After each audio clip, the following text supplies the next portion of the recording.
Kani kediga Batisi TV, mat pidang pek yaki kubur baman kasni, belawan rasha pida ka Orange Nissan Loom Sopo near Fire Brigade Shillong, ringkat bat ka eco-friendly enterprise, ki plakot nagbenta ki jingdon kam hakasong, bat kara karong.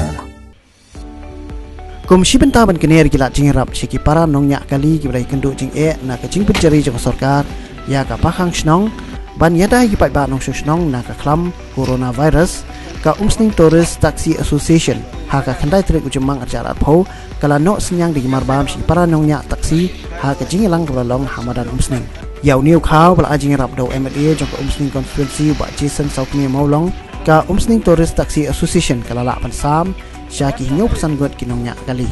Nakaliang kaseng kala ay kublay ru unyo MLA yaw chairman jong ka Umsning Town Dorba bat ikinoy lam shnong gila aylat man sa unyo khaw bat ikimarbam haga shnong Umsning.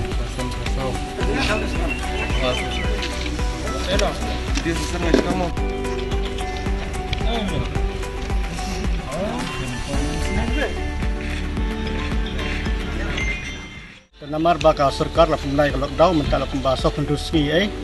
te kum ki driver pak asunson men te jing kerdo namar ka jing bom yo usu ban kamai kaji te ka ployingi men te jing kerdo angkaliang gabam te kunta kum asunson i pon songo ya i ba Jason Molong i bong MLA ni ka umsing konstituensi dan ba ka jing rap jong i ba dipul den tekiang i ta i ba amakdo jong surma te dorbar Umsning ujuk belum presiden jongka PDF Umsning area betul tu iba dipsan rendah ke berbagai tinggi kiala mesam ini kau syaki driver apa Umsning Tourist Taxi Association